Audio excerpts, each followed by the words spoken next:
అంటూ ఒలింపిక్స్లో మను భాకర్ ఖాతాలో 2వ పథకం, సర్బ్జోత్తో కలిసి షూటింగ్లో కాంస్యం పథకం.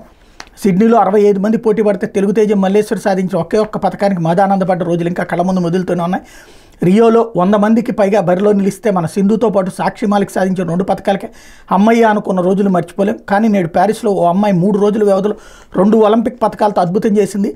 100 ఏళ్లు దాటిన ఒలింపిక్స్ చరిత్రలో ఒకే క్రీడలో 2 సార్లు పోడియంపై నిలిచిన తొలి భారత అథ్లెట్గా అనితర సాధ్యమైన ఘనతను అందుకుంది.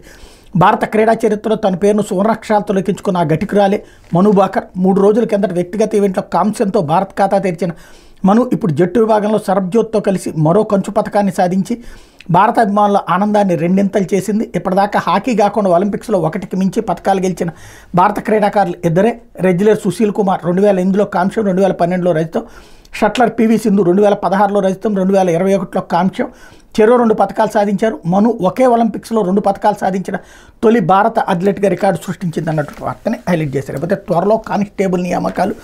వైకాపా హయాంలో అర్ధాంతరంగా ఆగిపోయిన నియామక ప్రక్రియ పునరుద్ధరణకు న్యాయ నిపుణుల అభిప్రాయం తీసుకున్న ఎన్డీఏ ప్రభుత్వం ఆగస్టు నెలాఖరులోగా షెడ్యూల్ ఖరారుకి అవకాశం. వైకాపా హయాంలో ప్రకటనలకు పరిమితమై ఆరంభంలోనే అర్ధాంతరంగా ఆగిపోయిన కానిస్టేబుల్ పోస్టుల నియామక ప్రక్రియను సాధ్యమైన త్వరగా చేపట్టేందుకు ఎన్డీఏ ప్రభుత్వం కసరత్తు మొదలుపెట్టింది. ఈ నియామక ప్రక్రియకు సంబంధించి న్యాయస్థానాలు గతంలో కొన్ని కేసులు దాఖలై ఉన్నదని వాటిపై న్యాయ నిపుణుల అభిప్రాయం తీసుకుని తదుపరి కార్యాచరణ చేపట్టాలని నిర్ణయించింది. DGP CH Dwaraka Tirumala Rao, police నియామక మండలి చైర్మన్ పిహెచ్డి రామకృష్ణ పలుమార్లు ఈ అంశంపై సమీక్షలు నిర్వహించారు. ఆగస్టు నెలాఖరులోగా నియామక ప్రక్రియ పునఃప్రారంభానికి సంబంధించిన షెడ్యూల్ ఖరారయ్యే అవకాశం ఉందన్నటువంటి వార్తని హైలైట్ చేశారు. ఇది ఖచ్చితంగా జగన్ చేతకాని పనిని చంద్రబాబు చేస్తున్నట్టే. ఎందుకంటే పర్ఫెక్ట్గా ఆ రోజున తను అధికారంలోకి రాగానే రిక్రూట్ చేస్తానన్నారు. 6,500 చొప్పున ఏడాదికి అన్నారు, అది చేయలేదు.